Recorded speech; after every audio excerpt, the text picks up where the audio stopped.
โมตัสสะภะคะวะโตอะระหะโตสัมมาสัมพุทธัสสะนะโมตัสสะภะคะวะโตอะระหะโตสัมมาสัมพุทธัสสะนะโมตัสสะภะคะวะโตอะระหะโตสัมมาสัมพุทธัสสะพุทธังธัมมังสังฆังนะมัสสามิ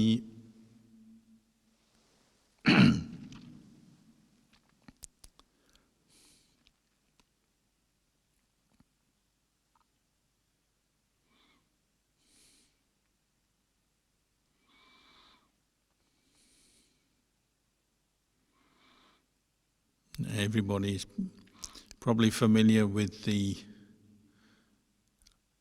main points in the life story of the Buddha, particularly his background, being brought up in a ruling family of northern India with great comfort and wealth and great prospects for the future, and a beautiful wife and a son. He had every kind of privilege and advantage that was available in India at that time. And then he gave it all up, left the palace to go out into the forest and live as a monk.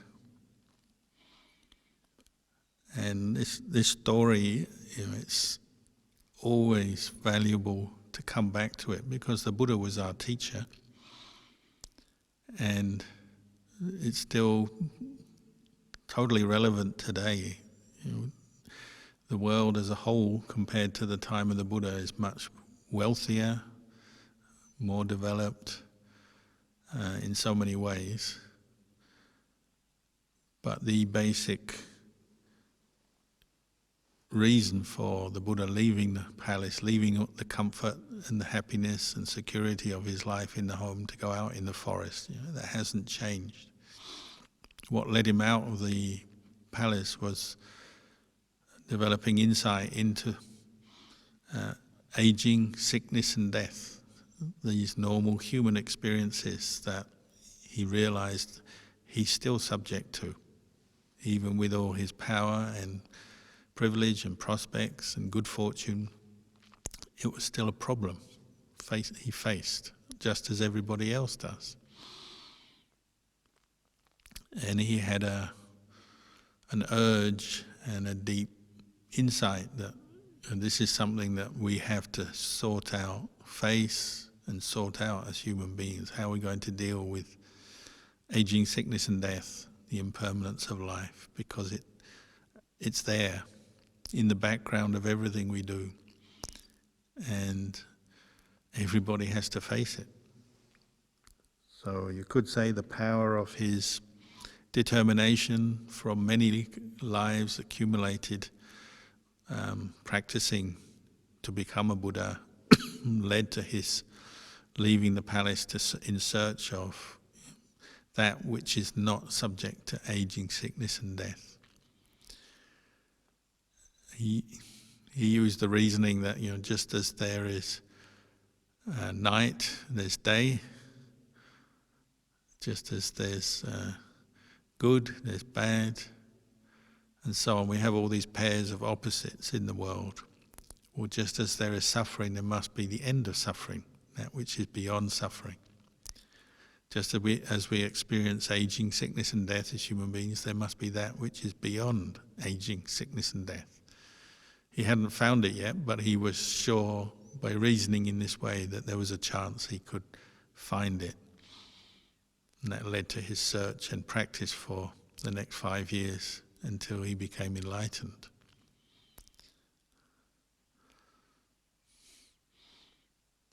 So at this time, facing pandemics, which is still probably the number one news item, and it's still affecting all our lives in one way or another. Really, this is very similar to the experience of the Buddha.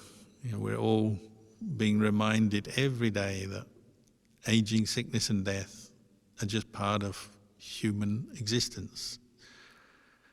And they bring us suffering. They're the imperfection of life, that it doesn't last forever. And even while we have life, there's a risk of sickness and injury, and we're getting older every day. Just now we're sitting here in the meditation, we've got an old kangaroo outside the door coughing. Even kangaroos get sick, they cough. That's one thing I've got in common with kangaroos. I cough a lot, they cough a lot. So any being in this world, not just humans but animals, everybody has to face sickness, discomfort, aches and pains. This is normal, part of life. But the Buddha was courageous. He said, we've got to find out how to deal with this wisely and then get beyond it. And that's led to the whole, it was the lead up to the experience of enlightenment.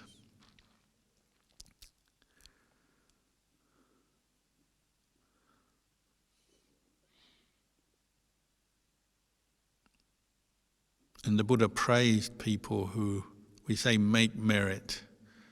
It's a sort of a simple term just to say who practice doing good for themselves, for others, and to realize the Dhamma, understand the Dhamma in the same way as the Buddha.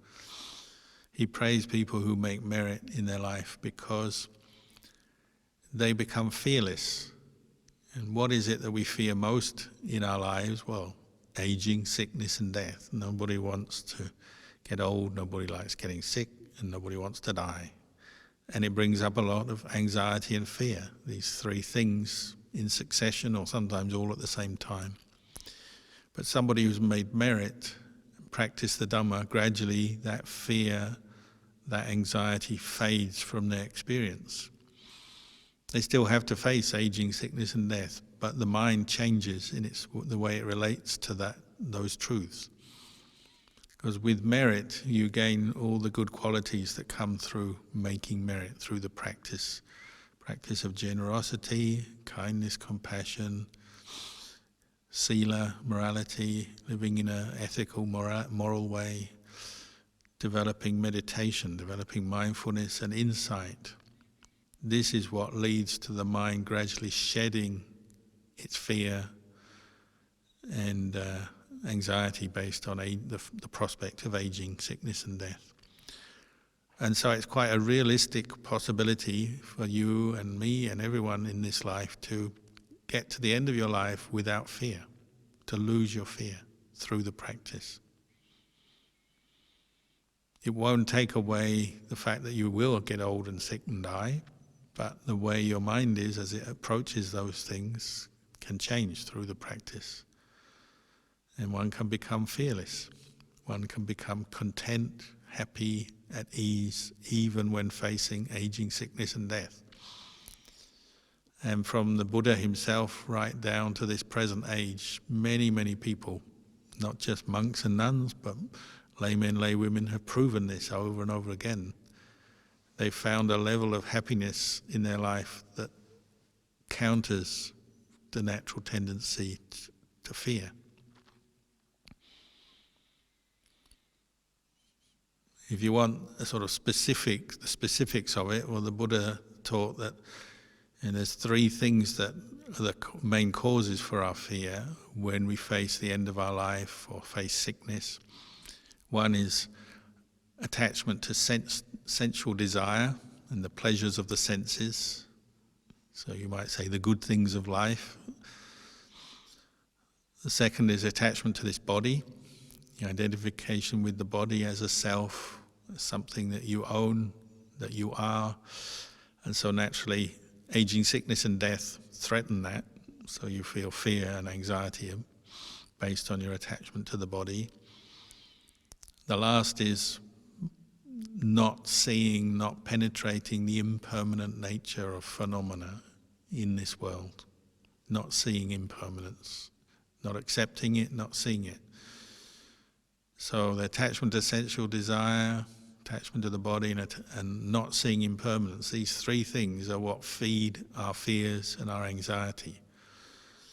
So if you're somebody who's noticed you have lots of fear over different things, anxiety over different experiences in your life, it arises, well, this is the way you can reduce it and even get rid of it.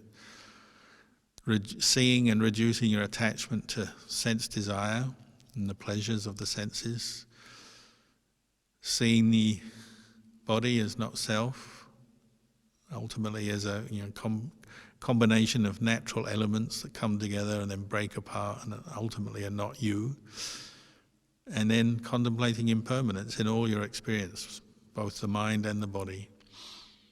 And this is what will reduce your fear, and people can do this, and they do this every day. And every part of the practice is leading you towards those kind of insights. So when you practice dana, you're seeing the value of helping and supporting others who need it in the world. Maybe people less fortunate than you, or people doing something that needs support, say sangha.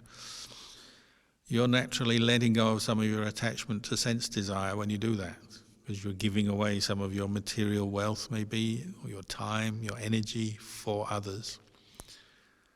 And you use the body for your non-selfish purposes when you practice generosity and you help others.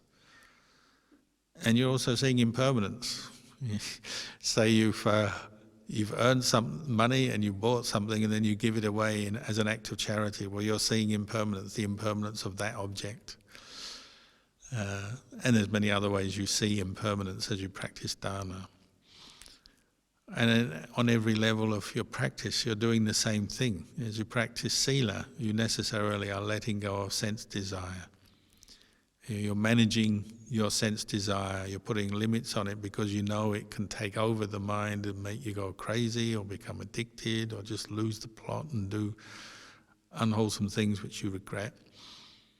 So making a determination to keep 5 precepts, or even more so 8 precepts, is really cutting back our normal obsession with the senses and seeking pleasure, material pleasure, and the pleasures of the senses. Keeping precepts counters that and manages that, limits that.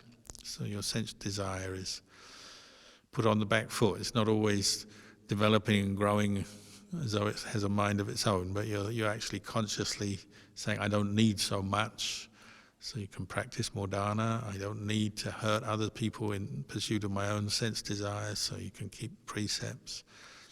And in meditation, you're ready to let go of sense pleasure by bringing up mindfulness and experiencing an inner happiness.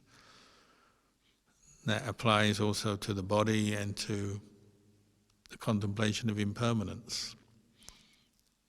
As you practice the Dhamma on every level, these 3 causes for fear are being observed with awareness and countered and then reduced and let go of. Attachment to the body and attachment to seeing the permanence of things that are ultimately impermanent. It's challenging our view of the world, because we tend to act as though everything is permanent and we own it and control it. When you're contemplating impermanence, you're challenging that and you're seeing through it.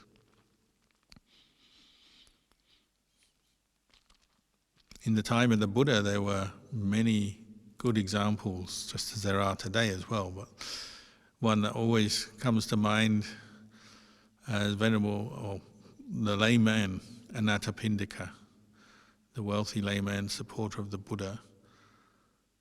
One of the memorable occasions of his life was actually when he was dying.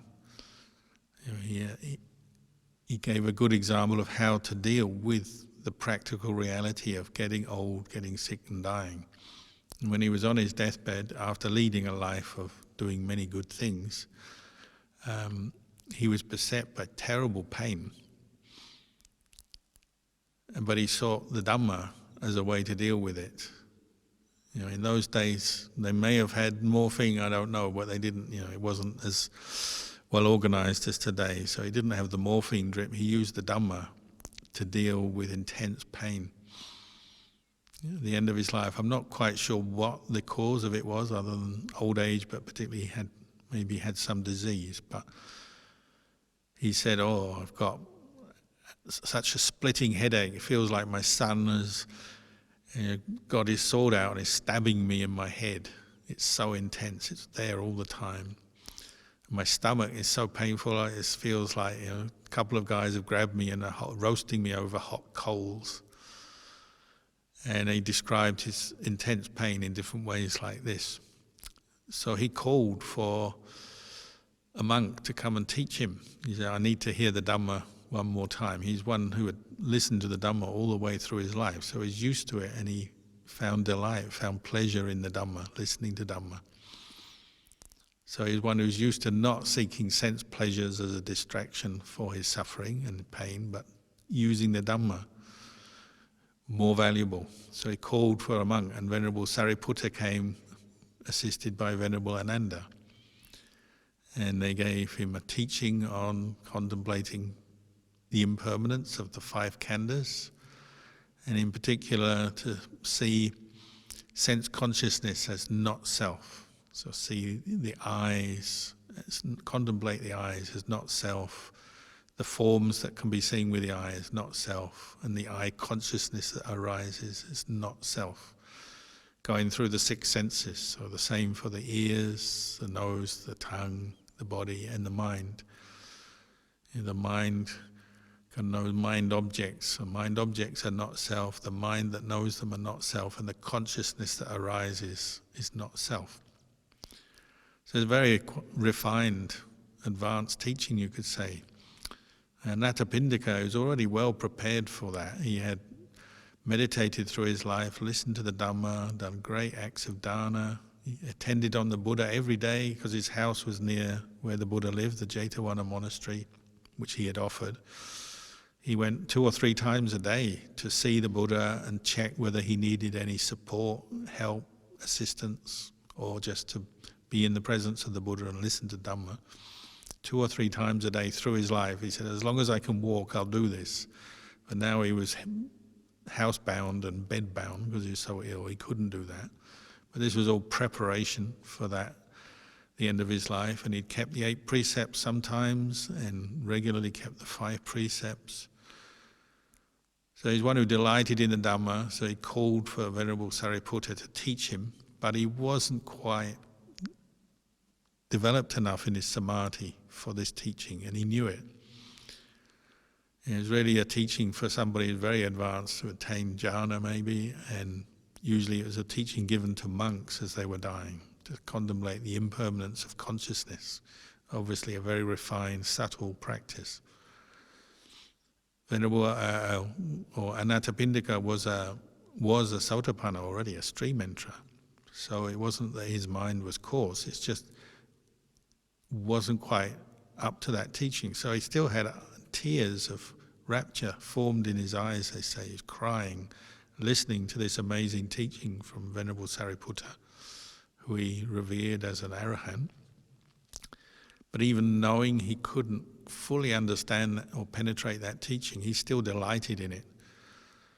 And he asked one last favor from the monks. He said, well, this teaching is amazing. I know I'm not fully able to penetrate it, but I still delight in it. And I ask one request, final request, can you give this teaching to other lay people? Because I know you would normally just give this teaching to monks. But I think it will be beneficial for others like myself to hear it as an inspiration for that, something for them to aim at in their practice, even if they haven't fully realized it. And Venerable Sariputta agreed. This is somebody who's practiced, Anathapindika has practiced, they've let go of Sakkaya Ditthi, so the view of the 5 khandhas as self, belonging to a self, you let go of that. So a wise person is like this, they know what they know and they know what they don't know, and they're clear on that. He's no longer doubting about things. So in the course of our practice, there will be things that we're gradually uncovering and revealing to ourselves. So there will be things we don't know yet, but there will be those things we do know for sure, beyond doubt, which gives us confidence in the practice. And a wise person can see the difference. They're not fumbling around, grasping at things that they don't fully understand, or making false claims that they understand things they don't know. they're not just relying on belief alone either. They're always supporting their belief in what the Buddha taught or what Venerable Sariputta taught with wisdom and insight. Wisdom works hand in hand with belief or faith. There's a good example of how to face death, and a nasty death. He had a lot of pain, they say. But his mind was delighting in the Dhamma all the time, reflecting on the Dhamma, listening to Dhamma, tears of joy came. So he died with a very peaceful state of mind. And they say he was reborn in the Dusita heaven. But the important thing is, he was setting an example by his own practice. He was relying on Dhamma to deal with aging, sickness and death. And this is what somebody with faith and wisdom does. We turn to what is really reliable and helpful to us. The tendency for the unenlightened mind is to always go for distraction. So back to the sense pleasures, just to get out of the pain of the body maybe, the discomfort, the mental states, the anxiety, the endless worrying and different images and thoughts that may be coming up, particularly towards the end of the life. One reaction is just to go for sense distraction, seek any kind of pleasure, any kind of distraction, get oneself out of the body, away from body and mind as much as possible.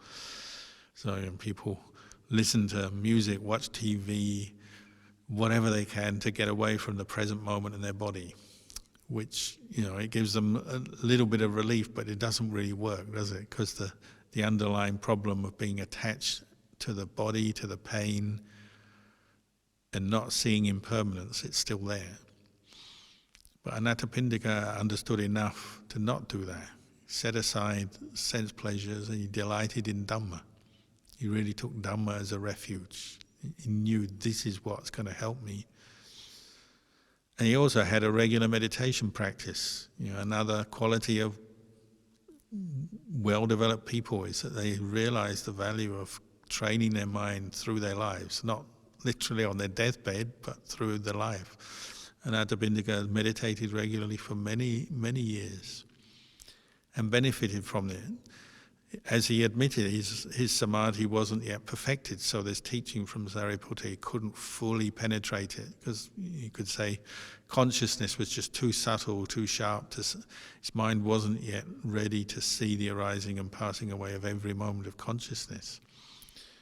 But he had enough to see certain other defilements, the coarser defilements, rooted in greed, anger and delusion, he could see, because he'd practiced meditation through his life. So he knew how to steady his mind, he knew how to turn to a meditation object as he listened to Dhamma. Perhaps he was turning to the breath, calming his mind as he faced intense pain, feelings of weakness, tiredness, and a mind that was probably throwing up all kinds of thoughts at that moment. He turned to the meditation object he was familiar with.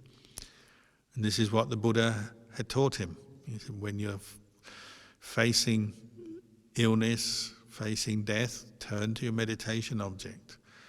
And if you're going to be able to do that, you have to practice through your life. You can't leave it to the last minute. Better to practice from here onwards. So you've got something.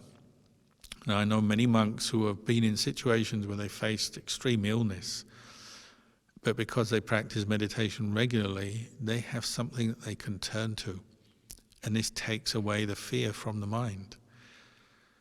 Can't take away the pain necessarily. If you have deep samadhi, the skill in that, well, maybe you can enter deep samadhi and escape pain that way. But if you come out of samadhi, you'll still have that pain. But what it does is take away the fear and anxiety, you might say the illnesses of the mind. That can be removed by regular practice of mindfulness and then contemplating impermanence and not self. I remember one monk I lived with in the old days at Ajahn Anand's monastery. There's a lot of malaria there. Most monks got malaria sooner or later, and it's a very debilitating disease, makes you very weak, feverish, You can't eat food, you can't enjoy life when you have malaria. But you still have to eat as a monk. So quite often monks go out on bindabata to the surrounding villages, and they're very weak from one kind of illness or another, whether it's diarrhea, malaria, some kind of fever, flu, or even these days maybe COVID, who knows. But monks often still have to go out on alms round when they're ill. And I remember my friend, he walked out on an alms round, which was quite a few kilometres in the heat, the dust of a hot tropical morning, and on an empty stomach with malaria. So he came back to the meditation hall where we gathered to arrange our bowls and share the food, as we do in the tradition at Ajahn Chah's monastery. You bring all the food together and you share it, offering it to the senior monk and then down the line. So you're just preparing that, and he sat down and he was so weak, he just keeled over.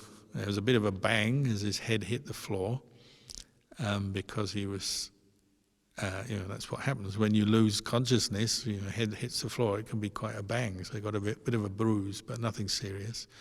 But he became unconscious for a while, so he was carried to a sick bay, put on a bed where he could rest up until he regained consciousness. And later we asked him, what did you do at that moment? And he said, I could feel it coming on. I knew I was so tired, so hot, so feverish. I just went to my meditation object, just like I normally do. What else can you do when your mind is under great pressure, the body is weak, and you're becoming unconscious? You go to your meditation object. And I stayed with that as the mind lost consciousness. So he said the mind let go of the body and went to the meditation object and became very peaceful, bright and happy, even though he was unconscious from severe the symptoms of malaria and lack of, probably dehydrated as well, lack of food, lack of energy, everything all happening at once. But his mind became peaceful. And that's a story I've heard many, many times from monks. When they're ill, under pressure, the mind goes to its meditation object and maybe just stays there. If you can enter any state of calm, you may not have attained jhana yet, but if you've experienced some calm and peace in your meditation before, and you can go to that, well, it's better than being with a body full of pain and suffering. And sometimes, quite naturally, the mind will do that. It has its own defense mechanisms, its own karmic conditioning, good conditioning from the past. So it goes to where it knows it's safe, what we call a refuge.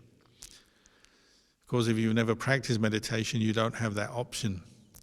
So the Buddha said, well, if you haven't got a meditation practice, well, at least recollect some of the good things you've done in your life at that moment, whether it's just becoming sick and passing out, or actually at the moment of death.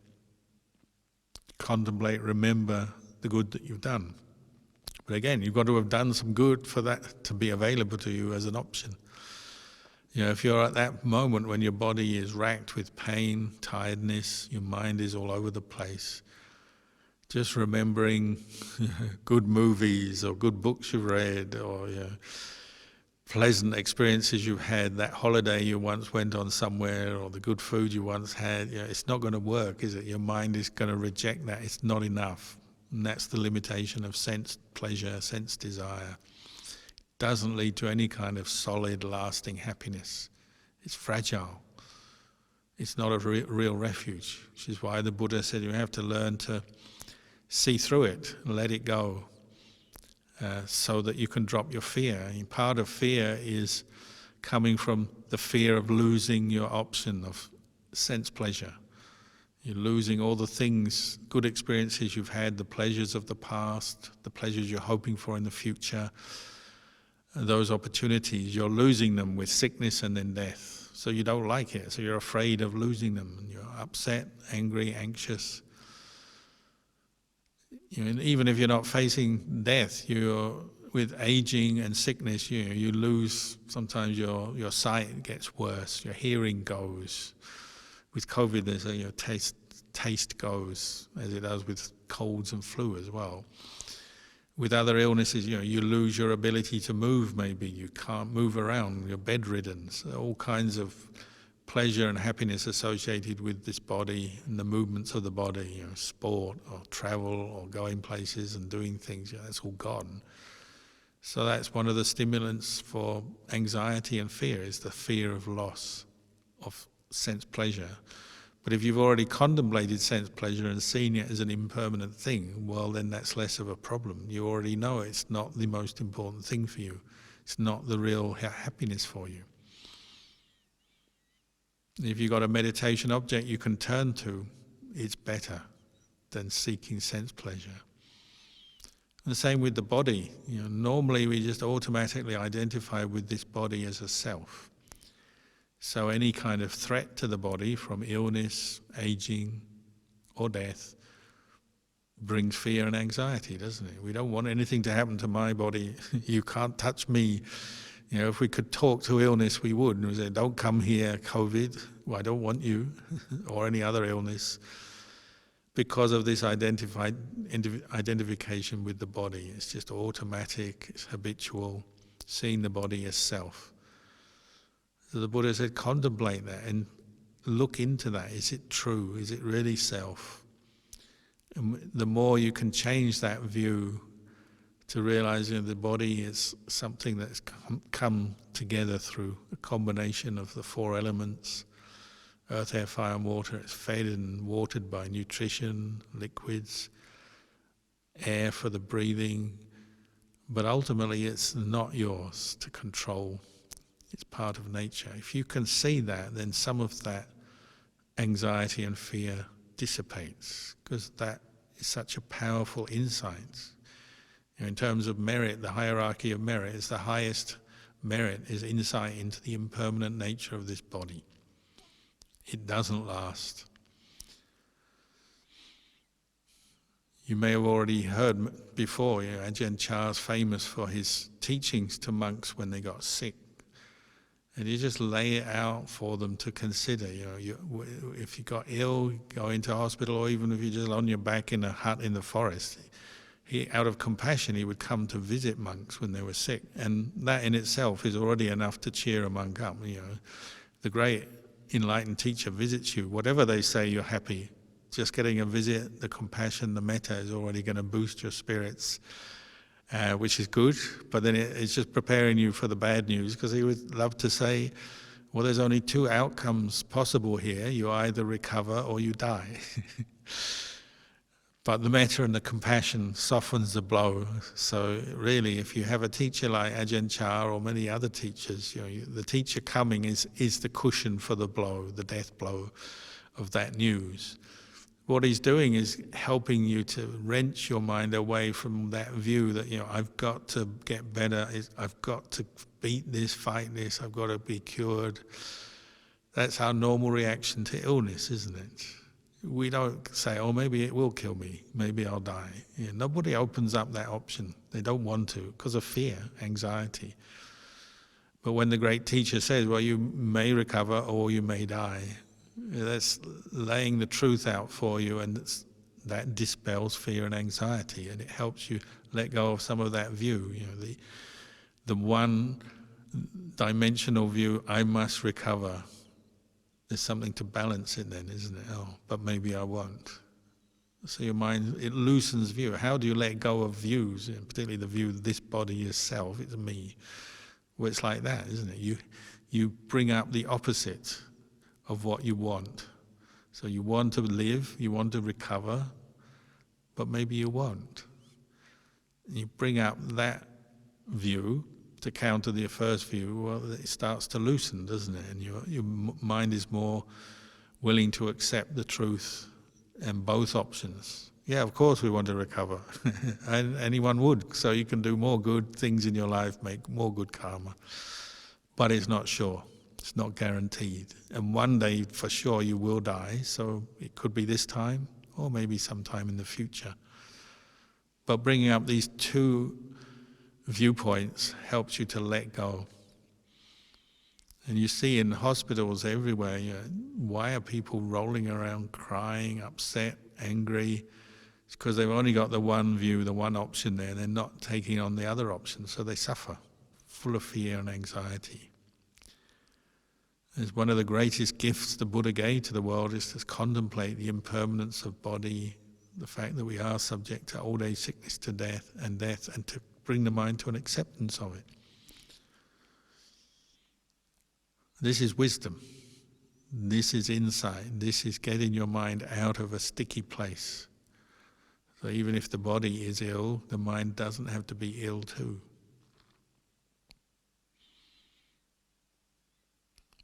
So this is what takes away our fear and anxiety in life, using wisdom, contemplating the way things are. Sense desires is only so good. You can only watch so much TV, eat so much food, have so much pleasure with other people. You can only, and then this body is not a self, you can only control it so much, you can only protect it from disease and aging so much, but then you have to let go. And this contemplation of impermanence, it's the key to understanding reality. The nature of this world is impermanent. Nothing is fixed, nothing lasts.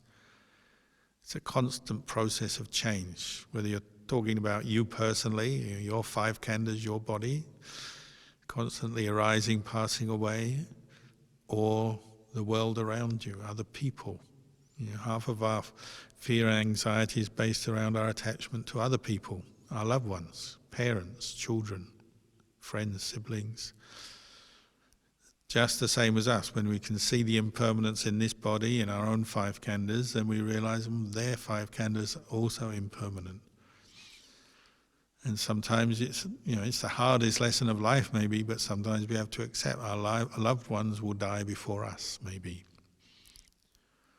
If we can't accept that, then we tend to put all our suffering back onto them, because they feel like they're letting us down, because they want us to be happy. And as long as we're suffering because they're dying, then it's like they're letting us down. They feel personally responsible for our suffering. So the more we can bring our mind to see the two outcomes, we may recover or they may recover, we may die, they may die, and bring our mind to a sense of calm within that, then we're giving things back to that person. If they're on their deathbed or in their sick bed, then we're not forcing them to get better, try and get better to keep us happy. They can accept their own imminent death if that's what's happening, or maybe they'll recover, but they're no longer feeling some kind of failure or cause for our suffering. If we can adjust to that truth, so can they. One of the greatest gifts to your friend or your family member who's sick or dying is just be there for them and be calm and be ready to accept every outcome. Of course you want them to recover, of course you do the best for them, but you also are ready to accept the other outcome as well.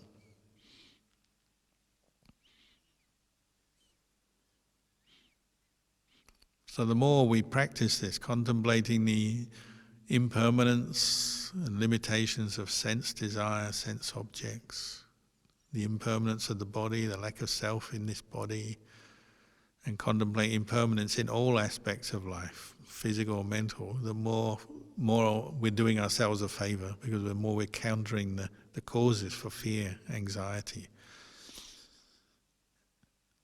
And every day as a monk you meet people who have practiced and you can see the benefits they get from it. They can face illness with a good state of mind, a strong state of mind, a peaceful state of mind, and that may even help them get through it. It may even help recovery. Not always, because some illnesses we don't recover, but they're facing it without fear and anxiety. They're at peace. Another teaching Sariputta gave to Anathapindika was to understand how to make peace both in this world and the next. And that's something that these days you don't hear much about in society.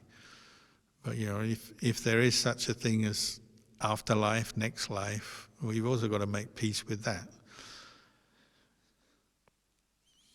So it's worth contemplating. How do you want to prepare yourself for the end of your life? Are you ready? Have you made enough peace with yourself? Have you developed enough calm, understanding so that when you go into your next life, if there is one, you're at peace? Even if there isn't one, you want to die peacefully, don't you? So preparing for the end of your life, are you at peace with the world? One of the biggest things that causes suffering for people at the end of their life is regret, isn't it? Regret. The things they've done that they regret, hurt other people, made maybe serious mistakes that leave a lingering regret, feelings of guilt, negativity. Better to clear that up beforehand. This is one reason we keep precepts. Keeps the mind free from regret, free from guilt.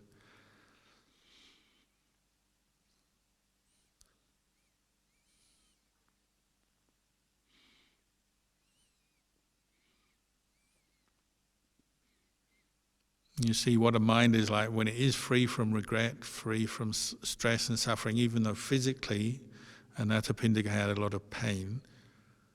His thought was for the benefit of others, so he invited Sariputta to teach this same Dhamma to others. That must be, you could say, the fruits of a lifetime of doing good and a true mental health, true well-being of a human being who's developed their mind well. He wasn't enlightened, but his mind was thinking correctly. So he's thinking, this is such good Dhamma, may you teach this to others as well. You could say his dying wish.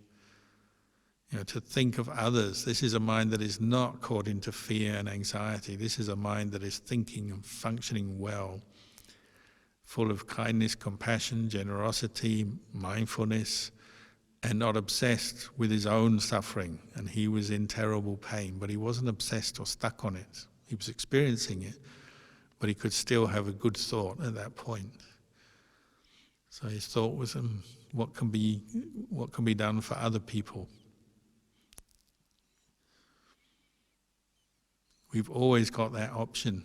If we train our minds, we practice the Dhamma, we make merit. Even when we're facing suffering, we can still think of others, we can still think of what is truly beneficial for us in this life, in the next life, truly beneficial for others. This is the mind with merit.